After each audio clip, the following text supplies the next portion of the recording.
I hope that worked and you got some energy, Tobias Yes. and fellow audience members. So welcome, Howlers, to our podcast Howling at the called, sun. what is it called? Howling at the sun, it's Oh, called. okay, that's what I thought. Okay, I'm We John know with a that. J, Tobias. and we're here today shifting gears into a Tuesday recording, but you won't see it Yes. till tomorrow on Wednesday. So we've moved it up a day because we had so many requests that people couldn't wait to see our pod. That's not what happened. It was just our schedule. So welcome, and thank you for joining us. Yeah, we have a lot of things to cover today, right? Because there were a lot of unexpected events and posts and videos, not a lot, but a few from Teal. And we wanted to talk about that, right? True story. Her Saturday drop video was the media, the conscious side and the shadow side, and we will address that. There was also a very courageous post in response to some ridiculous allegations and a YouTube documentary on cults. So Teal stood up for herself and all of us by posting her own content and explaining why she and her tribe are not an online cult. But And there were some other, yeah. let's quickly mention before we get into that for all the ones that are new to our podcast, Teal Swan is a spiritual leader who is actually getting very popular nowadays. She's on YouTube. We both have been and met actually on one of her retreats. And she talks about human connection. She talks about the shadow side of humans, the psychological subconscious that we kind of suppress and don't think about. And she talks about how to integrate, how to heal each other and ourselves, how to form true human connection, and generally create a better world for ourselves and each other. And we every week talk about one of her episodes, the newest episode that she posts on YouTube, and then we transition all the time to one of the new topics. But as John said, this time there is a bit more to cover. And I have to actually say for myself that I'm a little sick today. So excuse if I'm like blowing my nose or something. But yeah, back to you, John. Yep. So today's topic that we'll cover in the second half of the podcast is social identity theory. And every week we vacillate back and forth. Like I'll pick a topic of passion and something that I want to bring more awareness to and just celebrate. And this week it was Tobias's turn. And Yes. And he was very, very interested in introducing this topic, which is great because I don't know anything about it. So what we do is we play the role of kind of like the audience. So maybe like I'm not that the audience is, but I like to take on the aspect of me that's a kindergartner and go, teach me, Mr. T, please teach me. And so we'll see what happens in the second half. But back to the videos. I think we could start with, let's start with the media video. You good with that? Yeah, I actually would prefer to go with the smaller topics so Okay. that we can just see how much time we have left for the bigger ones after that. Sure. So we'll address the cult, the online. Is it an online cult, Teal Tribe? I don't know the exact name of the video. My pardons. We will put links in the description of the podcast below, so you can check those out if you haven't already.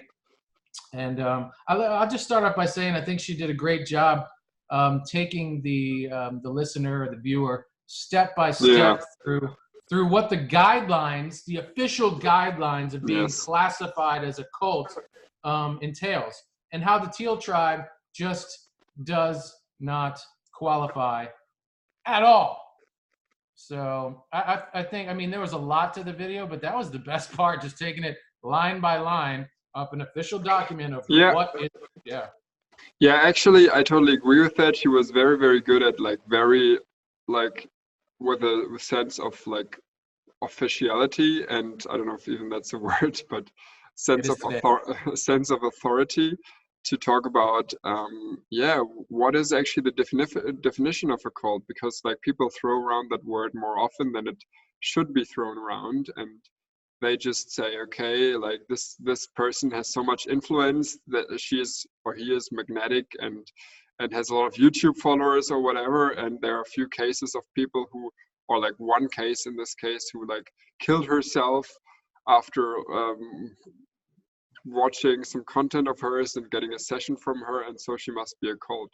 But then she took that apart, and there are a lot of things in a cult that she actually is not for, right? She doesn't she asks everybody to actually question everything that she herself put out, everything that they themselves believe, and to actively try to validate their knowledge and their insights with their own heart. And the cult tries to influence people like from the outside and punish them for leaving. Like nobody is officially like punished by the Teal tribe or Teal Swan for leaving the so-called cult, which is just like a Facebook group for helping each other. And there's also no like a real hierarchy. The only thing is that she, of course, I mean, she's at the top because she's a spiritual leader, so she has to have some kind of hierarchical position, but that comes from more from her knowledge, right, than from any kind of I want to like gain power or sex or anything. She doesn't sleep with any followers, as far as I'm concerned, and all the other points are not true as well. The only thing I have to say personally is that, like in every organization, there's a difference, of course, between an actual cult and like cult-like qualities. And of course, like every bigger association, like every bigger thing, there are like fans of a certain movement that behave almost like in a cult, right? And that's true for Teal tribe as well. I wanted to add that, and she didn't say that in the video because probably that would have been taken in a wrong way. But of course, there are like cult-like behaviors in Teal tribe, of course, because people are like, oh my God, because when somebody is doing like really good content and they feel warm and welcome in a certain group, then they're gonna like look up to the leader and say like, oh my God, you're like saved my life. But that doesn't mean that she's trying to create a cult, right? That means just it's normal human behavior, and that actually leads us to social dynamics and social identity as well. Yeah. But we Whoa, can come back to pump the that brakes. later. We'll get there. We'll get there. I know we get back there later, but that's that's a perfect topic for that. Honestly, just like the media, it's like it fits all together. Yeah. Mm. And yeah, the YouTube, for those unaware, I think it's called Explained. Is that the series? Is that what it's called? You Or mean something? Netflix? Yeah, it's on Netflix. I don't even want to like. I don't even remember the name of the title of the documentary because it really doesn't. It didn't make sense to remember it, and it was crap anyway. But what they did is they took a lot of her words, like in long blogs that she had written or interviews that she had, and they just highlighted like 3 words, and then they're like, boom, right here she says, I know this could be a cult, right? Or something like that. But they didn't highlight the 4 paragraphs after with the but statement, but it's not because. It was like, I know this could be a cult, right? And so it was horrible, like just coverage on a story, just exploitation and taken out of context, excuse me, and it was just unfair. And I'm so glad that she stood up for herself. And like I said, for all of us, I will say my personal experience. Tobias, you said you've been to an event. I've been to several of her events around the country. Look forward to attending some around the world, actually. And I've volunteered at a few of these events too.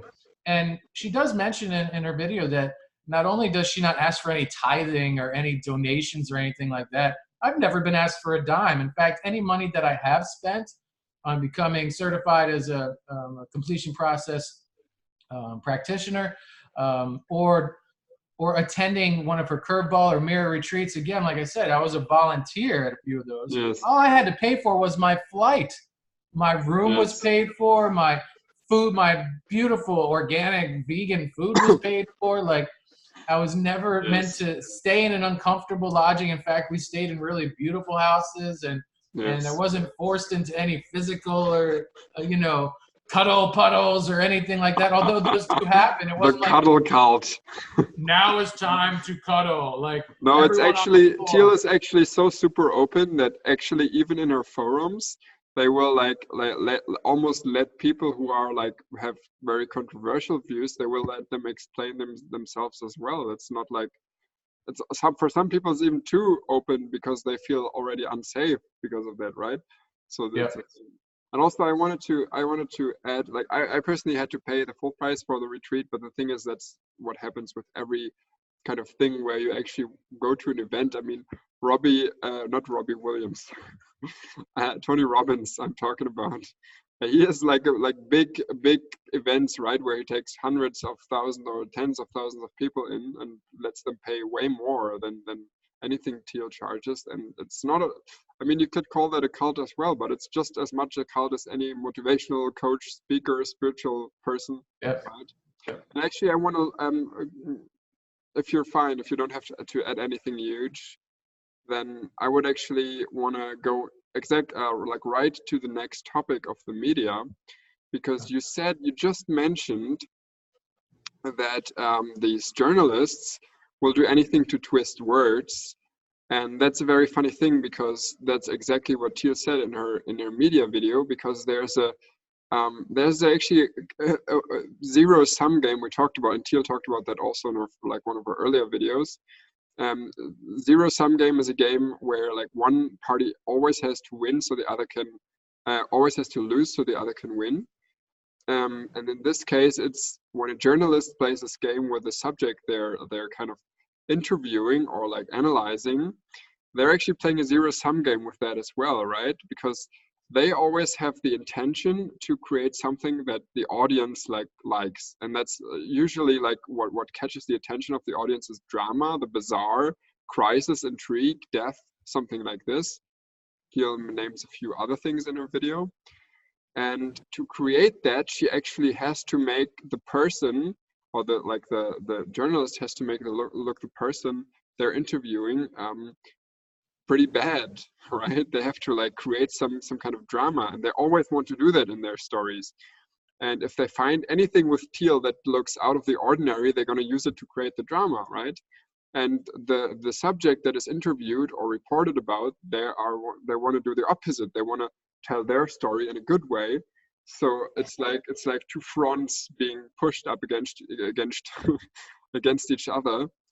And this creates a big conflict in journalism. And this is also why pure truth, objective truth, is actually not the goal of journalism a lot of the time.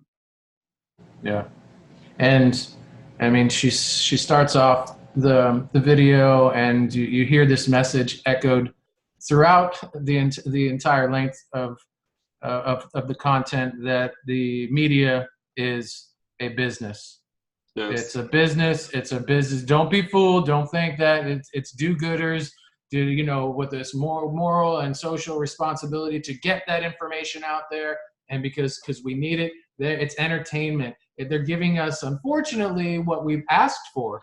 And Yes. She does at the end of the video touch upon, that we can shift that, and we can change what we're watching if we demand that we want to see certain content. But we don't. Yes. We as a whole, we're like, we want to see the blood, guts, and gore. We want, death and violence and climatic explosions. We don't want, good news or hero of the week, woman of the year awards. We don't want to see that. If you're going to show us that, just give us a little bit of this. But we want fires. We want, stabbings, shootings. That's what we want. So until we change that, we're going to just keep getting force-fed from this business that, as we all know, corporations, and she touches on this, rule the news and the media. Yes. Wrap your minds around this. Corporations rule all of these outlets and these entities. And I'm going to hit this really quick, and then I'll move on. But YouTube recently sent to all of its monetized contributors that if you have any anti-vaccine material, if you do not take it down immediately, all of your content is going to be wiped off the platform. So Teal personally had to make a decision, a very difficult decision for all of her followers, fans, and newcomers to her material and her message, that, look, I had to begrudgingly take one of my videos down so we didn't lose everything that's been free and available to all of you. And that's a tough pill to swallow, man. Think about that. Why was this decision made by YouTube, and whom or what corporation is driving this agenda? That's something to look into. I don't know. This isn't a conspiracy theory. broadcast. But Yes. man, that what a flag, man. Like what the censorship, freedom of speech gone out the window crap is that? Yes, that's crazy. Like, I mean, I actually like shared something, like shared her video about that, or her, not her video, her post on Facebook. I shared that on Facebook as well. And then I got a reply from a friend of mine who said, yeah, there are a lot of peer-reviewed studies about how vaccinating is actually good and da da da da da. And I replied by saying, okay, I'm not, like, I don't completely know. I kind of trust her on that, but I don't completely know what is really good and bad because I haven't looked into it myself. But even if there's like, even if there's a legitimate, it's a legitimate thing to say, okay, maybe there is something to vaccinating. It's still, first of all, still an option not to do it because you just don't want to do it. It's like your own freedom. And the second thing is just generally like what, like, it's also like the freedom of speech. You said that as well, right? I mean, as long as you're not propagating like violent behavior, like kill people or like Nazi Right. ideas, Yeah. then I don't know what's wrong with saying, like, stating your own opinion on YouTube. So that's really, really fucked, I think, in any way. Well said. Well, Um, fuckity fucked. Fuckity Yeah. fuck. We're gonna probably not mention that topic in our title, so we are not gonna No. be not gonna be thrown out the window as well. No, no, But no, no, no. just, yeah, we are with Teal on that to just take our stand here. Yeah. And yeah, and that brings us back to the control certain groups have over us, certain certain organizations, big organizations like big pharma, weapon organizations, um, a lot of different food organizations whatsoever. And yeah, that's sometimes hard. That controls how the media actually portrays things. And Teal actually said that she said that like interviewer, like a journalist, told her that maybe you can remember it, John, that if you're a celebrity, at some point in your life, you're going to start playing this game where the media is going to make a bad article about you because people are actually like, they recognize you more. If you have a bad article, they're going to like pay more attention to that. Then you pay them, so they make a good article about you, and then they make another bad one after that, and so you land in an endless circle of like paying for staying in your good reputation, right? Yeah. And that's Yeah. pretty crazy. Yeah, that's That pretty one hurt crazy. my head, man, to listen to that, because that's the stuff that you don't want to know that now you know, and you're like, fuck, dude, really? That's the way the game is. I mean, you're kind of aware that there's that stuff going on, but until you're an active part of it, or you know someone intimately that is connected in, to that arena of dysfunction. I mean, come Yes. on, man. Like, so a lot of these, and I don't have many celebrity friends, Me but neither, no. I gotta tell you, now I understand why a lot of them, how they handle it, and how this negative stuff when they're in the grocery Yes. shelves and in the checkout line, they see these pictures and stuff. They're actually a lot of them probably laugh about it because they're staying relevant. One week Yes. Brad Pitt is getting another horrible tumultuous divorce from such and such, but next 3 months later Brad's pregnant with, not him, but his new person's pregnant with twins, and everyone's like, oh, up and down, up and down. Yeah. Brad Pitt. So I'm I sure we'll mean, see. Yeah. it's literally using how we're emotionally wired to new stimulus. Like psychologically, first of all, I mean, the media knows that negative stimulus sticks the most because we do have a survival system in our brains, right in the reptilian brain, in the core of it, that reacts mostly to negative stimulus, right? I mean, I don't know what the ratio exactly is, but I think it's like we react to and remember negative stimulus, negative messages, maybe 5 times more than positive ones. That's why like we have like those active practices today in spiritual circles where we practice gratitude and try to change beliefs and stuff, because like there's a huge like shift necessary to overcome all this negative focus. And Yeah. what the media does, it just like says, fuck it, we're gonna like ride the evolutionary wave and just really use this negativity bias to our advantage and create so much drama so that people actually will buy our shit. And this actually reflects in the careers of the journalists as well, who think, okay, I'm going to use this story to make myself seem more relevant and to get the attention. Because what Teal says, I think, is very funny, is that most of the journalists that are like very successful, like not very successful even, like every journalist has, most of them have like a deep trauma where they were actually not significant to some people in their environment. And then they actually think that when they like report about certain things that are significant to other people, which is just like a phantom figure for their own parents or like figures in their life, then they actually gain significance themselves. So they always try to be more significant with what they're doing. And so people who are naturally significant to the world, or not naturally just by working for it, like Teal or like others, they have an envy for that. And they're like, oh my God, I want to bring this person down because they're significant and I'm not. And even though I'm trying with my journalism to seem significant, they're still more significant than I am. So I'm going to talk shit about them and like try to sell that as I want the truth. Yeah. Thank you for pointing that out. That was one of my last 2 points. Like how the journalist or, you know, the any member of the media that is information seeking and just the ones that are actually injecting the news out there, so to speak, or, you know, what's happening, where they come from, how they're born, you know, what their childhood was like. So yeah, it's cool that you touched upon that.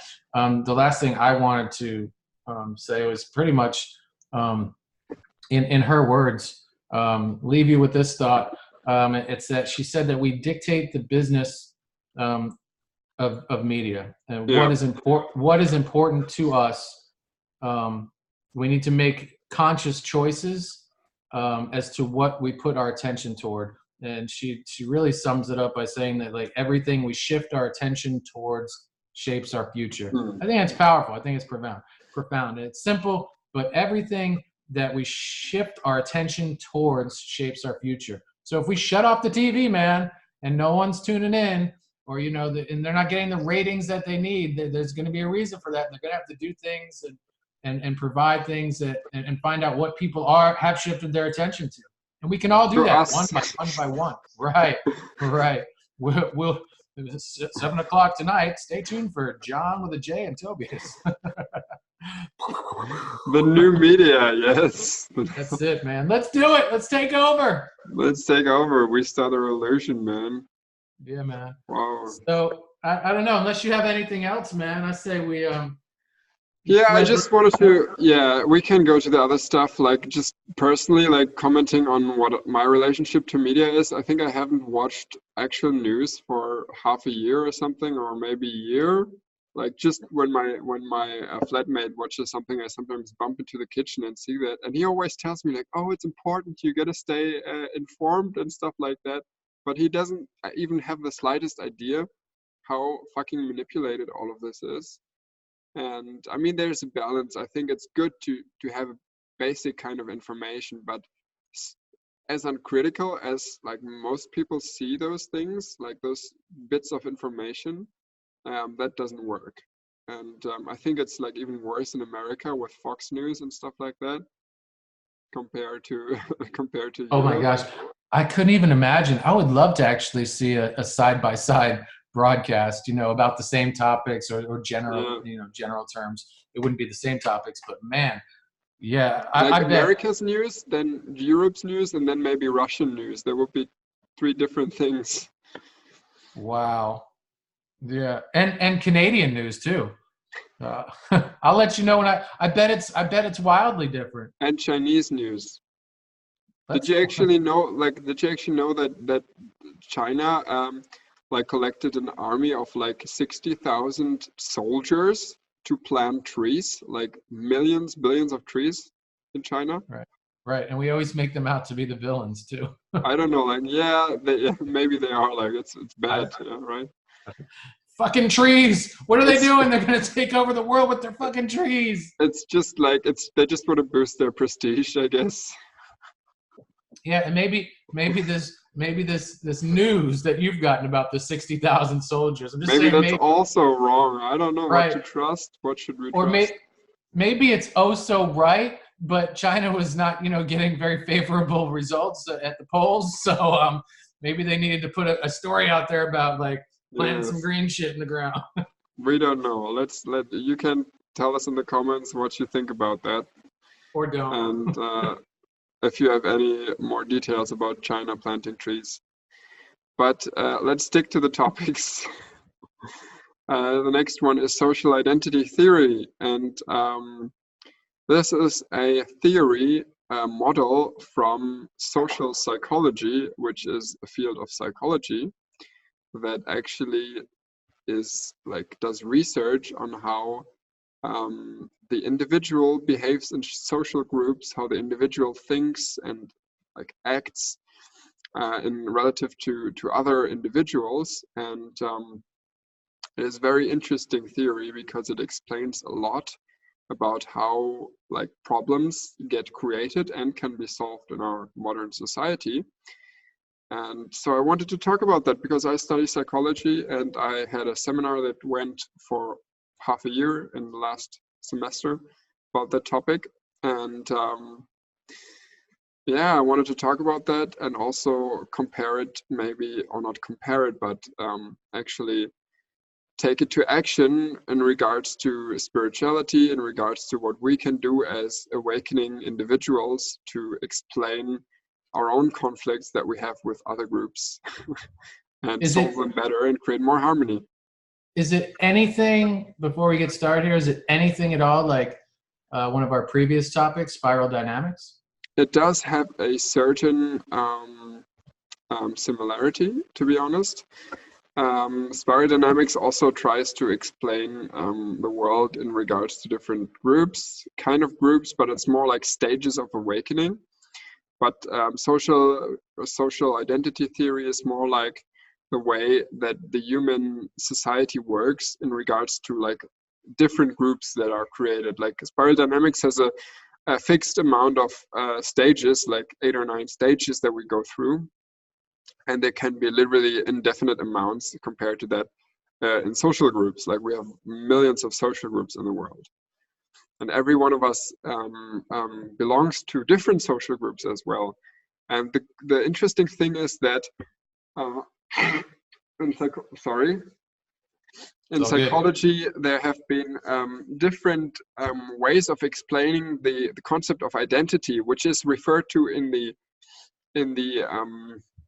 I mean, is it alright if I just start explaining right now, or going into detail? Okay. Yeah, I was curious if there was any type of tie-in from something. There is a bit of a tie-in, but it's more. It can be compared more than just directly taken as equal. But the funny thing is, what we in spiritual circles call ego, the things we identify with. That's also called identification. Yes, it's called identity in a lot of or personality in a lot of psychological circles. And the thing is that there is 2 types of describing identity, and one type is the individual identity or the personality, and then the other thing is the social identity. And when I'm describing myself as an individual, I can say I'm tall, I like sports, I have a beard, I am a little bit neurotic sometimes. I'm also outgoing. I like to eat this type of food. That's an individual identity, right? Maybe this is my strengths. I can talk for hours maybe, or explain some stuff in a understandable way, and I can sometimes be funny. And so the other things that just a little bit. He's no, this way. I don't know. This way? Yeah, there you go. I think you got it. This way. This guy is funnier actually. But that's why we have the both of us, right? So you can. And so the individual identity is just that, assigning certain kind of qualities to each other and to ourselves, basically. But the social identity is a completely different thing. It means I am defining myself through the groups I am part of. So I am Tobias, I am a man, I'm a young adult, I am a student, I am a German, I am a spiritual person, I am a almost vegan. So that's a difficult thing.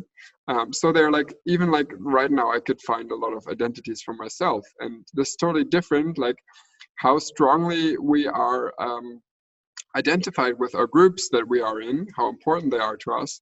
That actually defines how important this social identity theory could be in our lives. And let's be honest, for the most of us that are in spiritual circles, the social identity as being spiritual we have is very strong.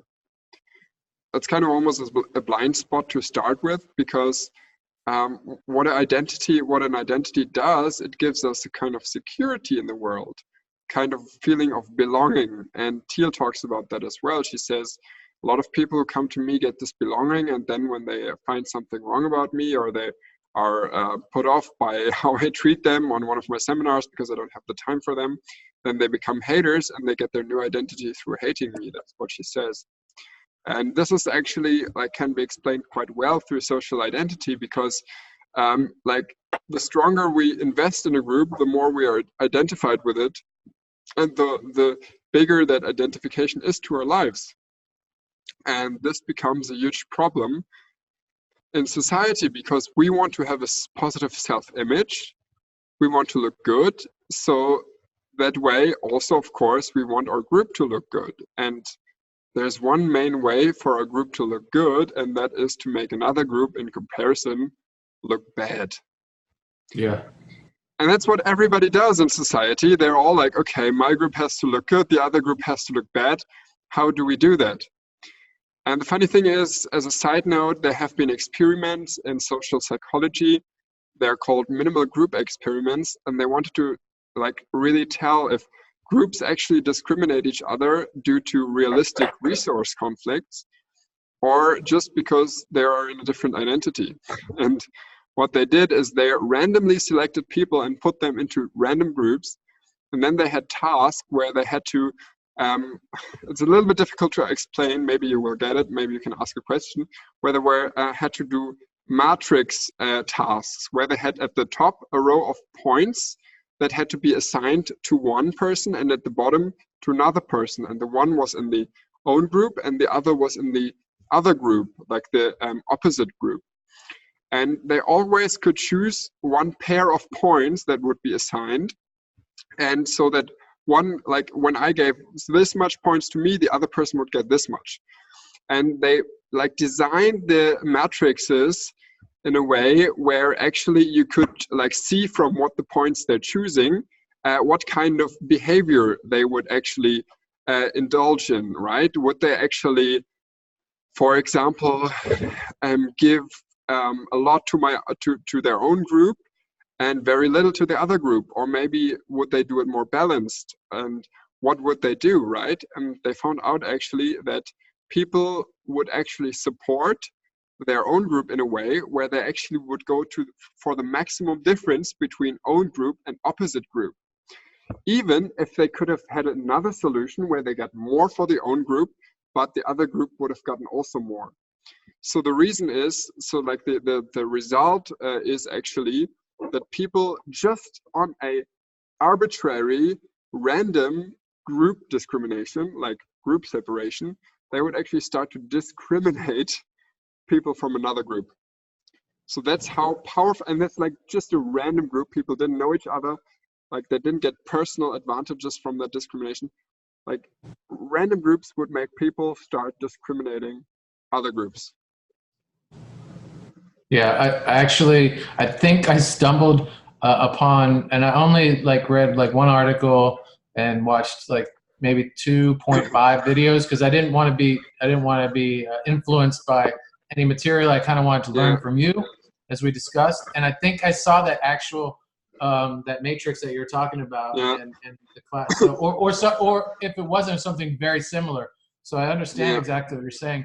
and maybe we can incorporate, a link to a video, or the one that I saw, or maybe one that you have an idea, so that people can actually see it. Because when you actually Yeah. see it written out, it makes a lot more sense too. Yes. I liked the one that I saw, and I can't, unfortunately, in this moment, can't give credit where credit's due, but we can fix that. Um, he said he had an evaluating theories like acronym called DEAL, and the D stands for describe or summarize the theory, right? And then the E is the evidence. So how is this proven out? And A was applications, which I'm really looking forward to discussing in detail. And then the last one was limitations, Yeah. where he questioned a few of like how is this beyond applicable? How does it, how far reaching can it be, and where can we plug this into, and is it sustainable? Like Yeah. what can it and cannot do. You So mean like when it comes to explaining the model and the use of the yeah, model? Yeah, okay. So I started already with evidence, and there's a lot of other evidence too as well, that like splitting people. They have been like in holiday camps. They have been like kind of researches where they like put boys into different groups, and they made them do exercises where they actually had to like fight over things. Although this is like more like a realistic resource conflict. So they found out that, okay, if you have like limited resources, a zero-sum game, there's going to be definitely a group conflict created. But generally, they had a lot of other experiments where they actually found out that there's something called social identity, where people just want to see the other group as worse than their own, and it's just like a status thing, right? And we know that also from personal experience.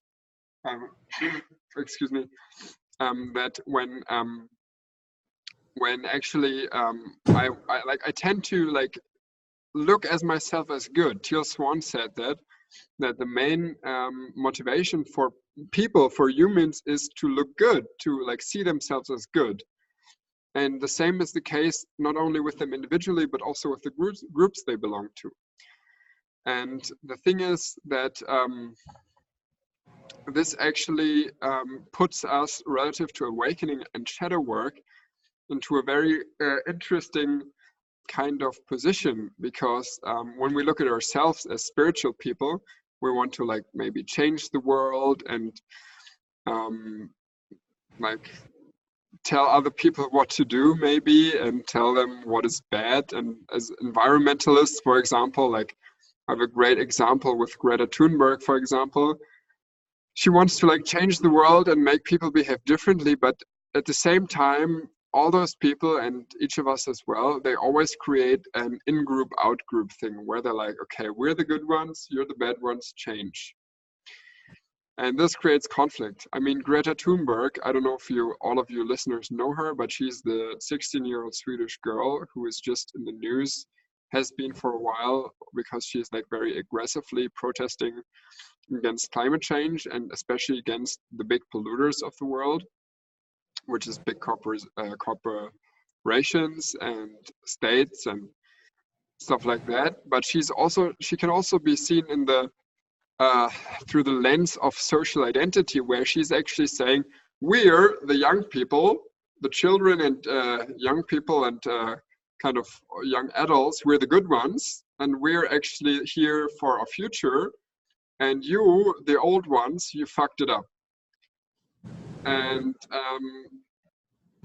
I know that's not good, right? This is very dangerous to talk like that, although there is certain truth to that as well, obviously. But that puts other people in a position where they start defending themselves and saying, okay, I'm going to actually go into another direction. And now I'm going to show you what's really important in the world. And I'm not going to stay here with a negative group image. And so what I really want to point out, that those conflicts that we see as a lot of the time as, oh, they're just like real conflicts and da-da-da-da-da. They're a lot of the time social identity conflicts, where one group wants to preserve their positive image over the other. And in that way, there is different strategies how we manage our social identity. And I want to ask you, John, if you have read about those strategies. The strategies on how to manage what in particular? Manage our identity. That's called identity management strategies. Not really familiar with this term. Do you want to know more about that? I actually do. I do. I'm. But while you were talking about, I remembered something from one of the videos before we shift into that, although Yeah. very. He mentioned, because you're talking about how we identify and we want, you know, the positive element of that. He makes mention of pay very close attention to sports teams and people that follow a specific sports team, right? And how when say the football, you know, in America, Sunday just passed, so football, right? And the Cleveland Browns, right? The Cleveland Browns lost, and the Cleveland Browns were supposed to be the big thing this year, and on paper they might go to the Super Bowl. Ha ha ha! They lost. So what he said was, people will say they lost, right? It's my team, but like they lost. But if the Cleveland Browns won last night, is like you will instantly see a shift to people claiming them back as their group and say, we won. It wasn't we lost. Typically, he said, like, you know, the ratio is pretty skewed. Like maybe like 9 out of 10 people will say they lost, and only one will say we lost. Yeah, it's the matter of identification, right? There's certain kind of psychological methods where you can measure how strongly people identify with their group. And if they have a negative image, they have certain ways to deal with that. And one thing you mentioned already is disidentification. Like, just, okay, this is not my group for a moment. I'm not that big of a fan. And so it's like there's a certain, I have a certain graphic, it's in German, so I'm just going to explain it. First point, individuals want to have a positive identity and a distinct identity that is differentiated from other people's identity. That's very important. And that's the reason why they go into groups in the first place, because they're like, if I go into that group, I get a positive identity. For example, a lot of reasons why I go into a spiritual group are very personal, because I want to heal, because I want to be surrounded by the right people. But there's also the reason is also because I'm like, if I'm alone, I'm just alone and miserable, and I have a weird identity. But if I'm with those spiritual people, I have a very special identity, and I'm better than everybody else who's just living in their shadow and following along in their like dream world and not doing anything to change anything in this world, right? So there's this identity aspect, and we have to be very like aware of that. And that's not bad. Like, everybody wants to have a positive identity, but just be aware of that's also a reason why you're following this group, why you're listening to a podcast maybe, or like being part of Teal Tribe or whatever, right? Yeah. And because they do that, so the next step is they want to have a positive social identity. They start to compare themselves with other groups. Are we better than, like, for example, the business people? Are we better than the political people? Are we better than academics, right? When it comes to like a spiritual group, for example. And then there's always a result to that comparison. Then there's like, okay, we're better. Like my comparison actually turned out to be positive. I'm like, okay, I'm better in every aspect. Then I just have the only motivation is like to keep my superiority in the group, and that means maybe just like boasting around how I'm spiritual and telling other people why it's so good, stuff like that. But there's also, and that's the more interesting result, is when I compare myself to others and realize I am not happy with my social identity. Maybe I compare myself with business people and I see, okay, they have more money, and money is like accepted as a status symbol, and that makes me look shitty as one like poor spiritual guy, right? So what do I do about that, right? And that decides first and foremost on one thing: is the group I want to go into, the new group, is there like a fluid group boundary, right? Fluid group, yeah, kind of. What is the other word for boundary? Grenze, that's the German word. Yeah, I would say it's kind of a boundary.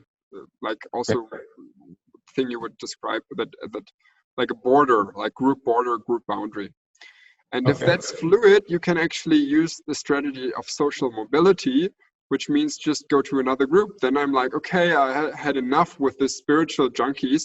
I'm going to become a businessman now. I'm going to start my business, right?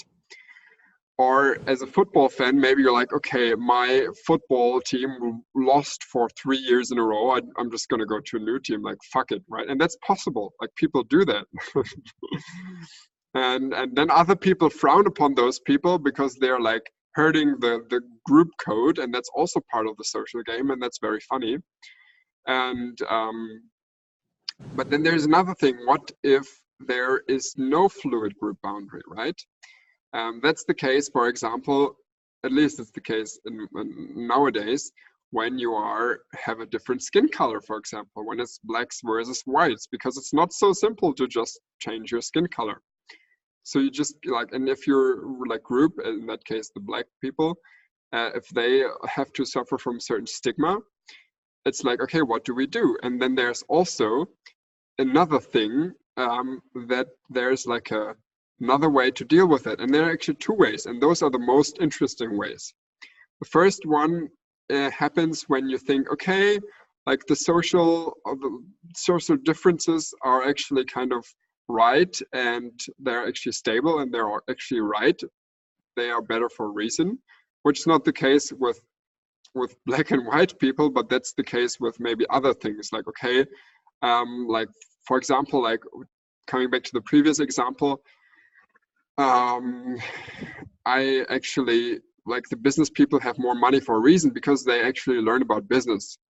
So the strategy to deal with that would be social creativity, which means I then actually change the dimension I'm comparing myself with the other group. I'm like, okay, they earn better money, but I have a cleaner soul, or something like this. Right? And I'm a better human being altogether. And but if that's not possible, and if they're like and if you see like those group differences, those status differences seem to be unstable and also not righteous, then you can actually use social what is the name, social competition or social change. And that's the real juicy part. It means that you actually try to throw the other group like out in some way. You kind of demonstrate, you say, we want more rights, we want this to change, we want that to change. And that's actually the last strategy for the social identity management. And that happens all over the world with climate change. It's like, okay, we have to do something, we have to change. You corporations, you had enough power, more power to the people now, and more power to the environment. And yeah. So I think you kind of touched upon it, but maybe you can expound.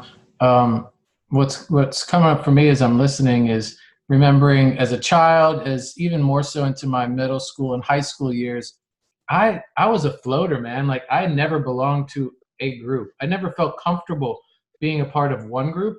Like, I spent some time with the jocks. I spent some time with the skaters. I spent some time with the academics, and the poets, the performers, the thespians, right? So what does that say about me? Because I still do that to this day in my adult community. Like, I go to the drum circles. I go, Yes. to the like, I'm not a permaculturist. I am not a hippie. I am not a poet. I'm all these Yes. things. So what does that say about me? I mean, first of all, it may just say that you're like generally more deriving your identity more from an individual source than from a group source. So you're more like, okay, I have those individual qualities and I'm going to follow them. And that means I have different interests. So I'm, of course, interested in different groups. So you're not like, maybe the group identity is not the main thing that is important to you, but more the actual things you do in those groups. So that would be one thing I derive from that. And the other thing is also, maybe it's like a strategic kind of decision to be like, okay, I don't want to place all of my bets in one basket. And so I actually diversify the groups I'm in, so I can always be in one or two groups that are going good. So and I know both actually, like, and also it can also be just a general commitment thing where you're like, I don't want to fully commit to this one thing, so I'm going to do the other thing, which I personally totally can relate to because I'm the same. Like I'm also like, but also there are people that I'm generally more interested in different things, right? So and also I said we don't have to have just one like social identity. We have like a very multifaceted one. So those are different like points I would mention in that context. Yeah. But generally, I wanted to, yeah. I think for me too, one other thing that happens is when I start getting really intimate with a group or whatever too, I think I start to see that just this Yeah. and so and for me that's not attractive, and it's actually I have resistance to that, and so like maybe I just maybe me personally I just enjoy the buffet, and also I Yeah. want to know. There's that other part of me, that explorer, that just that inquisitor that wants to know about all the people that surround me and where they're actually coming from. Like Yeah. Yeah, you touched upon something very interesting there. So like those people, those of us who are a little bit more on the route of awakening, they actually notice that any kind of group at some point gets dysfunctional. At some point any group gets, because that's the way how groups function, right? They are basically um, destined to create some kind of ideology, some kind of guideline how you should act, how you should behave.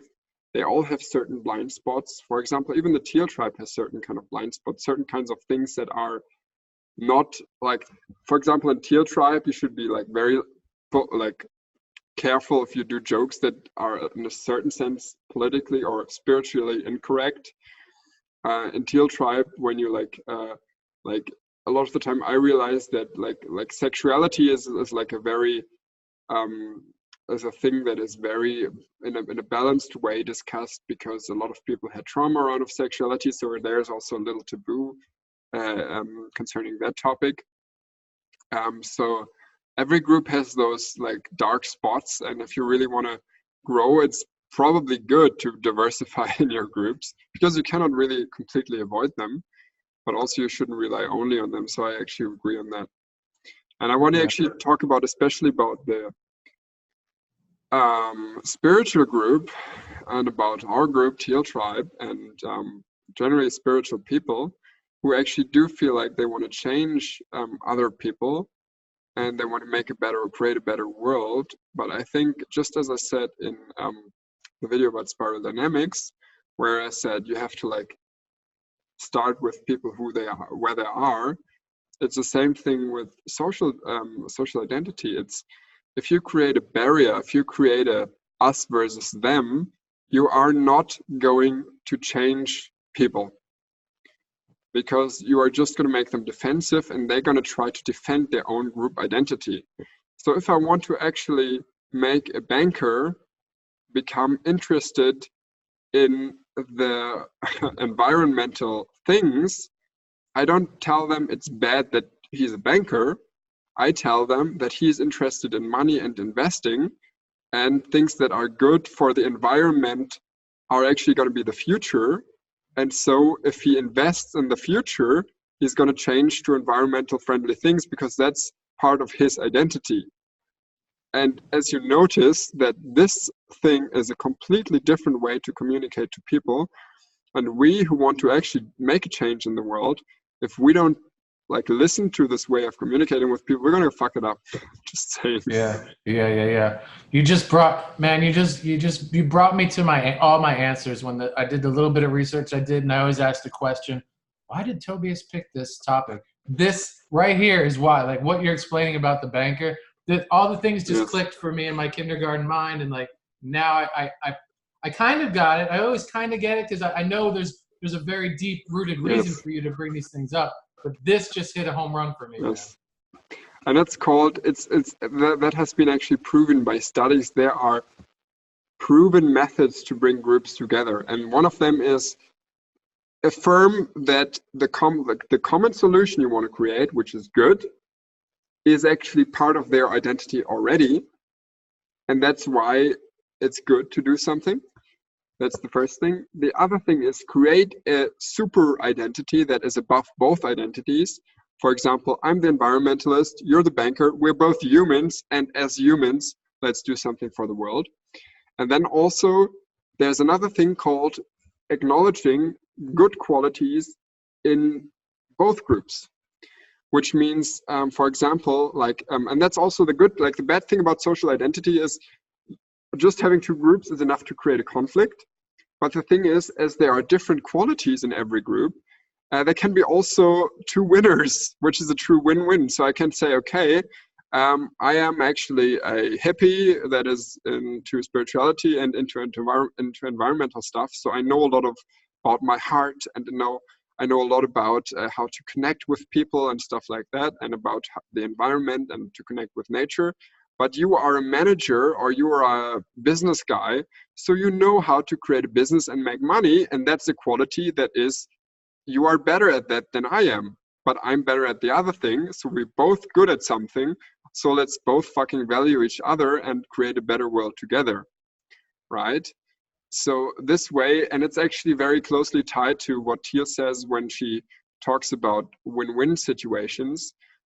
Normally, social identity behaves in a way where the groups fight each other in a lose-lose scenario or a win-lose scenario. But if you really go at it in an intelligent way, you will create more win-win than you could have ever imagined. Yeah. But thank you for tying it all together the way you did, because a lot of the things that were coming up for me is, again, this is me diving into another big subject, totally blindfolded and with no guidance. All that kept coming up was stereotypes, prejudice, discrimination. Like those things kept coming. I'm like, why am I studying this when it all just like kind of like the spiral dynamics? You're in a group, you're in a group, you're in a group, and I'm like, and again, I'm like fighting these things. I'm like, I don't want to think about these things, but it's so important to accept these things and pay attention to the studies, because they weren't done just to like buy someone a brand new Corvette. Like they were done for a reason. And like, there's some really good information and understanding here on how to better relate to each other. And again, I thank you for bringing a very foreign, not even foreign, unbeknownst to me topic to the forefront of my attention. And now I have another tool to work with or consider when I'm communicating with someone that I might feel is on the other end of the rainbow than I am, as far as what we believe in and where our focus is, et cetera, et cetera. And the thing is, thank you so much for that comment. It's like sometimes I have to also say that I studied this for half a year. So it's easier for me to come up with examples. Like also when I was studying this topic, I came up with so many real life examples, how this theory applies. It's actually insane. And I also want to say that what I just described is not wishful thinking. It's not like, okay, I'm just creating something that the banker is better at or like that the academia people are better at. They are actually better at certain things than we are, right? It's like that is the bias we create when coming to groups. And then we have to see that the feeling of I am better, maybe I am better in some things, but really other people are better at other things. And we have to be humble to see that. And so just when we see that, we can create the necessary respect to create true solutions with other people. And what Greta Thunberg, for example, does when she says, you are ruining my future and stuff like that. Yeah, she's partly right. And to a big degree, she's right, because big companies do a lot of shit. But she would be more successful, I tell you, if she combines that rage with actually a little bit of gratitude for what people have created in the world that is today. Just saying. Imagine if she could get some of those big billion-dollar companies on her side. Yes, that's like, I don't know. Like, I mean, that would be awesome. It goes a little bit against what Teal says with all the conspiracy theories and with the cults controlling everything. But generally, we should be allowed to dream. Yeah. What if And what if Greta's ocean cleanup is sponsored by Nike? Brought to you that by. would be, yeah, why not? This would be a little weird for us, like would be kind of a paradox and would create some kind of cognitive dissonance, but still it would Right. effectively work, They'll right? they'll sell a shit ton of shoes, man. Wow, say Yes. that 5 times fast. Sell a shit ton of shoes. Sell a shit. Shit Yeah, delicious, that's shit tough. delicious. Right, I think we have to slowly wrap it up because it's 8:15 and 2:15 at your place. Yep. So let's do that. I think that was I did more talking this time. The other episode you did more, so it's good. Yeah. Next one you're gonna talk more, John. So Yeah. I love how your do we? voice, but I miss talking. I know. You can wrap it up then with some messages to the viewers if you want. Sure. Keep in mind from last week's episode, we posted a clean living challenge. You can find that on Facebook. It's a public event by typing in clean living challenge. And so we're a week into that. Has anyone made any shifts in their consumption or their recycling habits or, living internally, externally, just more clean? Let us know in the comments. Are you keeping a journal, a log of some kind? Let us know how profound of results that you have already maybe experienced. Also, any other announcements? I don't think so. I think we're all good in the hood, man. Do you have anything else before we close out? Yeah, to the Clean Living Challenge, I wanted to say I did a few things. Not a few things, just one. I bought new soap. I bought biological or organic soap, and it does feel good. Like I have to see the long-term results, but yeah, that's my first thing. Very cool. Food-wise, I'm already going towards vegan, so I think I'm good. Yeah, But that's that. I have committed, especially because I live in a very centralized location, to walk. If I want to go somewhere like a coffee shop or a vegan cafe or something, I've committed to walking or riding my bike. I could easily take the car and it takes me 30 Yeah, seconds to 2 minutes to get to places, but I can walk for half an hour. I do can, that. Do that. yes, Yes, yep, yep, yes, yep. that's better for So, you and the environment. so we thank you for joining us. Subscribe. It helps us. Like our Like Facebook page. if Do you it. liked it, please like. Yes, yes, yes, Not if you yes. don't like it. Yeah, exactly. And we always like to remind our howlers out there, please consider listening to the sun because it's listening to you. John with That's a so J, nice. out. Tobias also out. Goodbye. Where do I stop now?